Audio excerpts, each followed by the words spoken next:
प्रणाम दोस्तों। स्वागत है आपका मेरे इस YouTube चैनल साहित्य सागर में।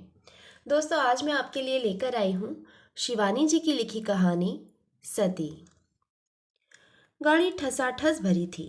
स्टेशन पर तीर्थयात्रियों का उफान सा उमड़ रहा था। एक तो माघ की पुण्यतिथि में अर्धकुंभी का मेला, उस पर प्रयाग का स्टेशन। मैंने रिजर्वेशन स्लिप में अपना नाम ढूंढा और बड़ी तसल्ली से अन्य तीनों नामों की सूची देखी। चलिए, तीनों महिलाएं ही थी। पुरुष सहयात्रियों के नासिका गर्जन से तो छुट्टी मिली। दो महिलाएं आ चुकी थी। एक, जैसा कि मैंने नाम से ही अनुभव लगा लिया था, महाराष्ट्री थी और दूसरी पंजाबी। तीसरी मैं थी और चौथी अभी आई नहीं थी। मैं एक ही दिन के लिए बाहर जा रही थी, इसी से एक छोटा सा बटुआ साथ में था। आसपास बिखरे दोनों महिलाओं के भारी भरकम सूटकेस, स्टील के बक्स और मेरू पर्वत से ऊंचे ठसे कसे होलडाल देखकर मैंने अपने को बहुत हल्का फुल्का अनुभव किया। वैसे भी मैं सोचती हूँ, बक्स होलडालहीन यात्रा में जो सुख है वो अन्य किसी में नहीं। चटपट चढ़े और खटपट उतर गए। न कूलियों के हथेली पर धरे द्रव्य को अवज्ञापूर्ण दृष्टि से देखकर ये क्या दे रही हैं साहब कहने का भय, न सहयात्रियों के उपालंभ की चिंता। मेरे साथ ही महाराष्ट्री महिला ने अपने वृहदाकार स्टील के बक्स एक के ऊपर एक चुनकर पिरामिड से सजा दिए थे। लगता था वो प्रत्येक वस्तु के लिए स्थान और प्रत्येक स्थान के लिए वस्तु की उपादेयता में विश्वास रखती थी। वो स्वयं बड़ी शालीनता से लेटकर एक सीध में दो तकिए लगाए एक मराठी पत्रिका पढ़ने में तल्लीन थी। दूसरी पंजाबी महिला के पास एक सूटकेस, टोकरी और बिस्तरा ही था, पर तीनों बेतरतीबी से बिखरे पड़े थे। उनका एक सुराहीदान, जिसकी एक टांग अधिकांश सुराहीदानों की भांति कुछ छोटी थी, बार बार लुढ़क कर उनको परेशान किए जा रही थी। वे बेचारी चश्मा उतार कर रखती, हाथ की जासूसी अंग्रेजी पुस्तक जिसे पढ़ने में उन्हें पर्याप्त रस आ रहा था औंधी कर बर्थ पर टिकाती। झुंझला कर सुराही दान ठिकाने से लगाकर जैसे ही हाथ की पुस्तक में रस की डुबकी लगाती कि सुराही दान फिर लुढ़क जाता। मुझे उनकी उलझन देखकर बड़ी हंसी आ रही थी। वैसे मैं उनकी परेशानी काफी हद तक दूर कर सकती थी, क्योंकि सुराही दान मेरे पास ही धरा था। मैं उसकी लंगड़ी टांग को अपनी बर्थ से टिकाकर लुढ़कने से रोक सकती थी, पर सुराही को ऐसे बेतुकी काठ की सवारी में साथ लेकर चलने वालों से मुझे कभी सहानुभूति नहीं रहती। पंजाबी महिला संभवतः किसी मीटिंग में भाग लेने जा रही थी, क्योंकि उनके साथ एक मोटी सी फाइल भी चली आ रही थी, जिसे खोल वे बीच बीच में हिल हिलाकर कुछ आंकड़ों को पहाड़ों की भांति रटने लगती और फिर बंद कर उपन्यास पढ़ने लगती। उनकी सलवार, कमीज, दुपट्टा, यहाँ तक कि रुमाल भी खद्दर का था, और शायद उसी के संघर्ष से उनकी लाल नाक का सिरा और भी अबीरी लग रहा था। उनके चेहरे पर रोब था, किंतु लावण्य नहीं। रंग गोरा था, किंतु खाल में हाथ की बुनी खादी का सा खुरदुरापन था। ठुड्डी पर एक बड़े से तिल पर दो तीन लंबे बाल लटक रहे थे, जिन्हें वह उंगली में लपेटती छल्ले सा घुमा रही थी। या वे प्रौढ़ा कुमारी थी या फिर विधवा, क्योंकि चेहरे पर एक अजीब रीतापन था। जीवन की उल्लास की एक आध रेखा मुझे ढूंढने से भी नहीं मिली। जासूसी पुस्तक को थामने वाले उनके हाथों की बनावट मर्दानी और पकड़ मजबूत थी। ये वे हाथ नहीं हो सकते थे, मैं मन में सोच रही थी, जो बच्चों की मीठी लोरी की थपकने देकर सुलाते हैं, पति की कमीज में बटन टांगते हैं या चिमटा संसी पकड़ते हैं। ये वे हाथ नहीं हैं जिनकी इस हस्त रेखाओं को उनकी कर्म रेखाएं धूल कालिक की दरारों से मलिन कर देती है। मेरा अनुमान ठीक था। स्वयं ही उन्होंने अपना परिचय दे दिया। वे पंजाब के एक विस्थापित स्त्रियों के बनाए गए आश्रम की संचालिका थी। हाल ही में वे विदेश से लौटी थी और लखनऊ की किसी समाज कल्याण गोष्ठी में भाग लेने जा रही थी। समाज सेविकाओं में उनका नाम अग्रणी था। महाराष्ट्रीय महिला के परिचय का कोई प्रश्न नहीं उठता था। उस स्वल्प भाषणी सुंदरी प्रोढ़ा ने हम में से किसी को भी मैत्री का हाथ बढ़ाकर प्रोत्साहित नहीं किया। हाथ की मराठी पत्रिका को पढ़ती वे कभी स्वयं ही मुस्कुराती जा रही थी और कभी गहरी उदासी से गर्दन मोड़ ले रही थी। स्पष्ट था कि किसी कुशल मराठी कथा लेखक की सिद्ध कलम का जादू उन्हें कठपुतली सी नचा रहा था। वे हमारे डिब्बे में होकर भी नहीं थी। उनके गोरे रंग पर उनकी लाल शोलापुरी साड़ी लपेटे सी मार रही थी। गोल परिपाटी से बांधा गया जूड़ा एड़ी चुंबी केश राशि के मूलधन का परिचय दे रहा था। कानों में 7 मोतियों के वर्तुलाकार कर्ण फूल थे और गले में दोहरी लड़का मंगलसूत्र, जिसे वे अभ्यासवश बार बार दांतों में दबा ले रही थी। उनके सामान पर संभवतः उनके पति के नाम का लेबल लगा था, मेजर जनरल वनोलकर, और वे वास्तव में थी भी मेजर जनरल की पत्नी होने लायक। पूरे चेहरे में दोनों आंखें ही सबसे ज्वलंत आभूषण थी। वे कुछ भी नहीं बोल रही थी, पर वे बड़ी बड़ी आंखें निरंतर हंसती मुस्कुराती परिचय देती मजाक उड़ाती जा रही थी। कभी वे मुझे देखती, कभी उस पंजाबी महिला को, पर आंखें चार होते ही बड़ी अवज्ञा से दृष्टि फेर मंगलसूत्र दांतों में दबा पत्रिका पढ़ने लगती। गाड़ी ने सीटी दी और ठीक इसी समय हमारे साथ की चौथी महिला ने डिब्बे में प्रवेश किया। गाड़ी मानो उन्हीं के लिए रुकी थी।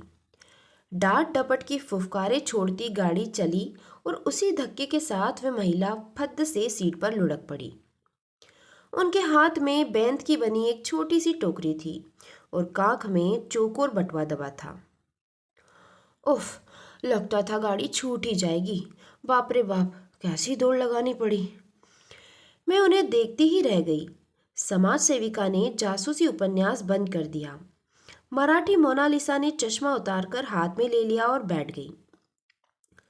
हम तीनों की ही दृष्टि उस चौथी पर आबद्ध हो गई। दोष हमारा नहीं था, वो चीज ही देखने लायक थी। हमारा घूरना उन्होंने भांप लिया। कैम्बेन, बहुत लंबी हूं ना मैं? वो हंसी। 6 foot 10.5 inch to be exact.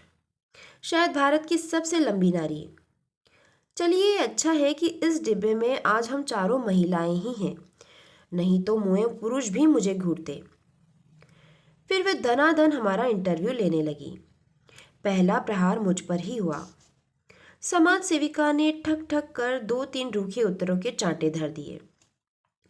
महाराष्ट्री महिला ने हिंदी नहीं जानता कह पीठ फेर ली, तो उस महिला ने त्रुटिहीन अंग्रेजी का धारा प्रवाह भाषण झाड़ दिया। मुझे मदालसा कहते हैं, मदालसा सिंघाड़िया। कल ही प्रेटोरिया से आई हूँ अपने पति की मृतदेह लेने।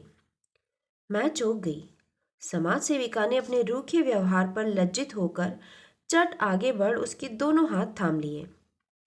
अरे राम राम, कोई दुर्घटना हो गई थी क्या? उन्होंने बड़े दर्द से पूछा। मदालसा की वेशभूषा में सद्य वैधव्य का कहीं कोई चिन्ह नहीं था। वे लंबी होने पर भी पठानिन सी गठे कसे शरीर की लावण्यमयी गत योगना थी। उनके बाल किसी दामी सैलून में कटे सवरे लग रहे थे। अपनी धानी रेशमी साड़ी को वे हाफ पेंट की भांति ऊपर चढ़ा दोनों पैरों की पालथी मार आराम से जम गई। असल में पिछले वर्ष एक पर्वतारोही दल के साथ मेरे पति भारत आए थे। वहीं एक एवलैंच में नीचे दबकर उनकी मृत्यु हो गई। तो क्या देह मिली? मैंने पूछा। हाँ, भारत सरकार ने मुझे सूचित किया तो मैं भागती आई। बर्फ में दबी देह सुना ज्यों की त्यों मिली है। मेरे बुने स्वेटर का, जिसे उन्होंने पहना था, एक फंदा भी नहीं टूटा। मृत पति की स्मृति ने उन्हें भाव विभोर कर दिया। बटुए से मर्दाना रुमाल निकाल वे कभी आंखें पोंछने लगी, कभी अपनी सुरपन खासी लंबी नाक। बेचारी करती भी क्या? कोई भी जनाना रुमाल उस नाक का अस्तित्व नहीं संभाल सकता था। अचानक हम तीनों को बेचारी मदालसा का 1 वर्ष पुराना वैधव्य एकदम ताज़ा लगने लगा। तो क्या अब आप अपने हस्बैंड का डेड बॉडी लेकर प्रिटोरिया फ्लाई करेगा? महाराष्ट्री महिला ने पूछा। नहीं बहन, मदालसा सीट पर लेट गई तो लगा एक लंबे खजूर का कटा पेड़ ठह गया। एक लंबी सांस खींचकर उन्होंने कहा, मैं असल में सती होने भारत आई हूँ। हम तीनों को एक साथ अपने उस उत्तर का क्लोरोफार्म सूंघा सती ने एकदम आंखें मूंद ली, जैसे वो चाह रही थी कि अब हम उन्हें शांति से पड़ी रहने दें। ऐसा भी भला किसी ने सुना था इस युग में? सुस्पष्ट उच्चारण में अंग्रेजी बोलने वाली 6 फुट 10.5 इंच की ये काया कल बर्फ में दबी पति की 1 साल बासी लाश को छाती से लगा जल भुनकर राख हो जाएगी? नहीं, आपको ऐसी मूर्खता करने का कोई अधिकार नहीं है। ये एक अपराध है। क्या आप ये जानती हैं? खादीधारी महिला उठकर मदालसा की सिरहाने बैठी, ऐसे गंभीर भाषण की गोलाबारी झाड़ने लगी जिसे चिता सचमुच प्रज्वलित हो चुकी है और सती लपटों में कूदने को तत्पर है। भावावेश के दुर्बल क्षणों में नारी कभी बड़ा बचपना कर बैठती है, इसका मुझे व्यापक अनुभव है। अभी हाल ही में मेरे आश्रम की 2 युवतियां ऐसी मूर्खता कर बैठी। मुझे ही देखिए, भारत विभाजन के समय मेरे पति की हत्या कर दी गई थी, पर मैं क्या सती हो गई?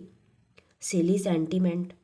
यदि मैं भी उस दिन आपकी भांति सती हो जाती तो आज ये देह दिन दुखियों के काम आ सकती थी। पहले मॉडल जेल की अध्यक्षा रही और अब गिरी बहनों के आश्रम की देखरेख करती हूँ। ना बहन ना, मदालसा ने करवट बदली। मैं तो सती होने ही भारत आई हूँ।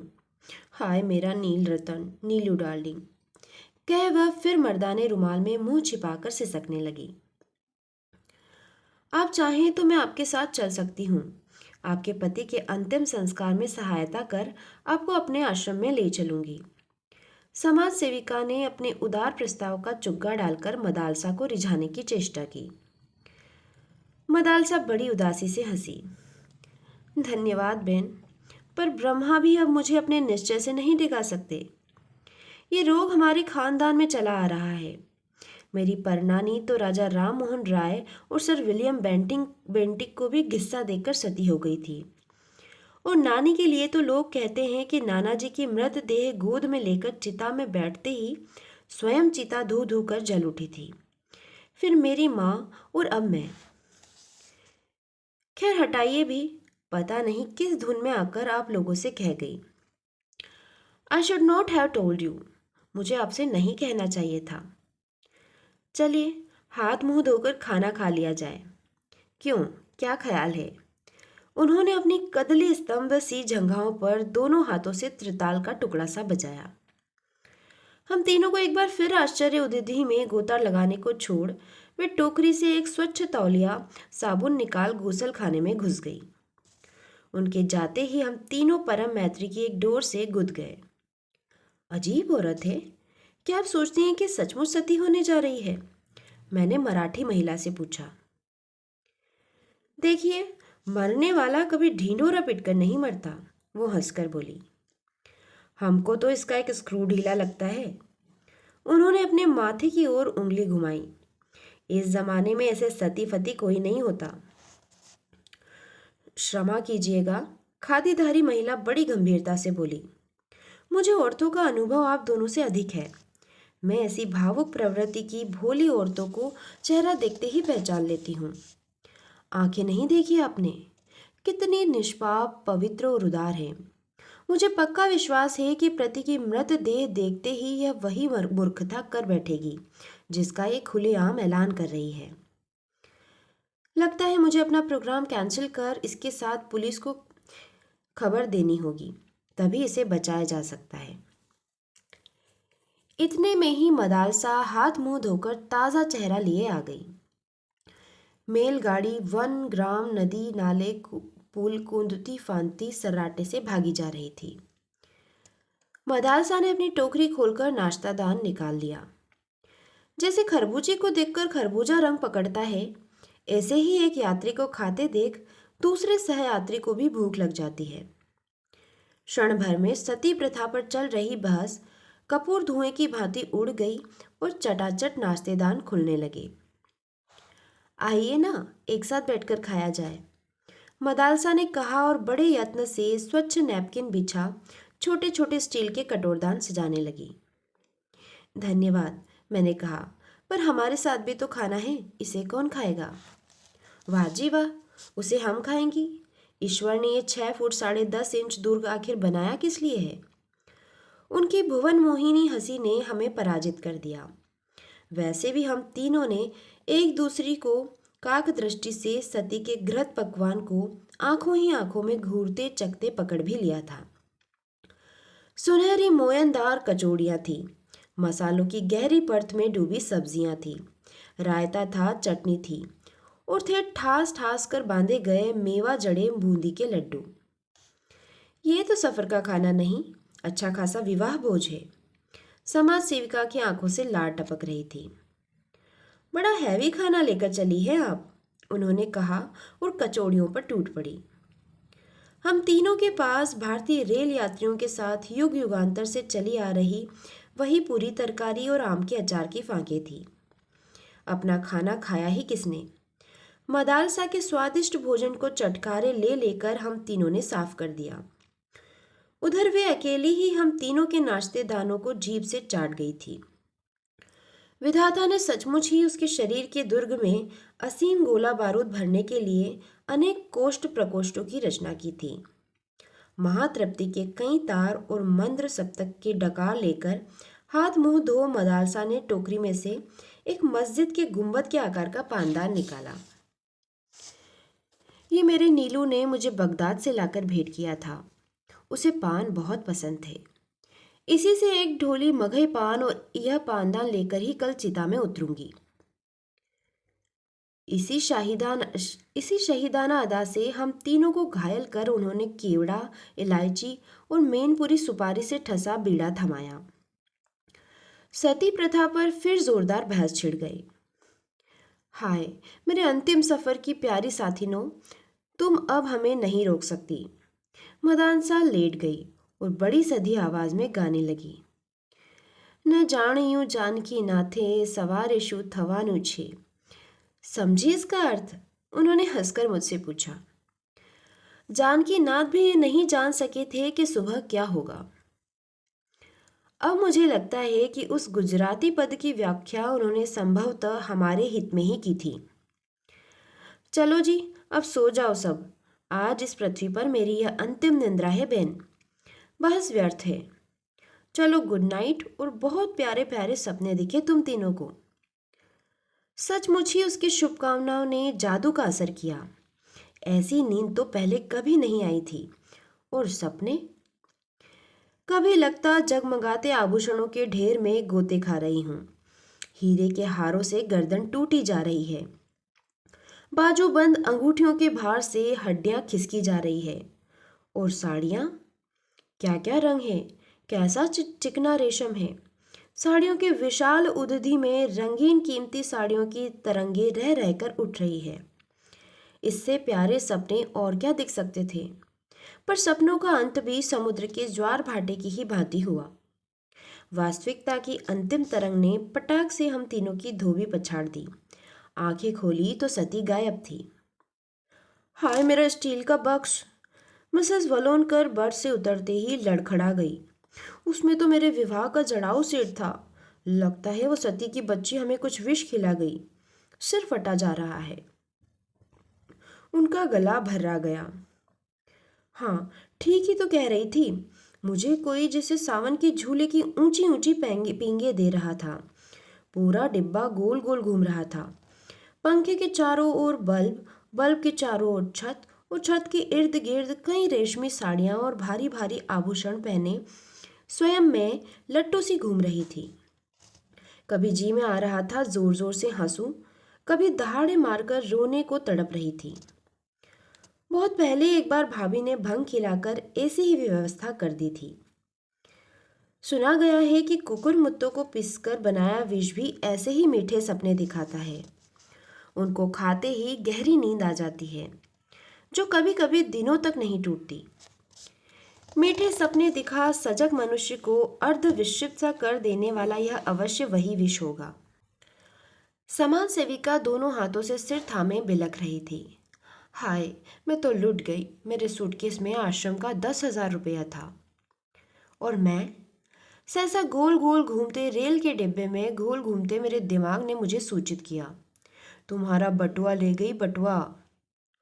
और ले भी क्या जाती, सामान तो कुछ था ही नहीं, 55 रुपए और एक फर्स्ट क्लास का वापसी टिकट। सती की चिता में मैं यही सामान्य सी घृता होती दे पाई थी। चेन खींचकर गाड़ी रोकी गई। सचमुच ही समाज सेविका को पुलिस को खबर देनी पड़ी, पर सती को बचाने नहीं, पकड़वाने के लिए। वो मिल जाती तो शायद हम तीनों स्वयं उसकी चिता चुनकर उसे झोंक देती, पर कहना व्यर्थ है। आज तक पुलिस उस सती मैया के फूल भी नहीं चुन पाई है। तो दोस्तों, कहानी यहीं समाप्त होती है। कहानी आपको कैसी लगी मुझे कमेंट बॉक्स में लिखकर ज़रूर बताइए। और दोस्तों, अगर मेरे द्वारा सुनाई गई कहानियाँ आपको पसंद आ रही है तो प्लीज़ मेरे चैनल को सब्सक्राइब कीजिए और अपने दोस्तों तथा परिचितों में शेयर भी कीजिए। आपका बहुत बहुत धन्यवाद।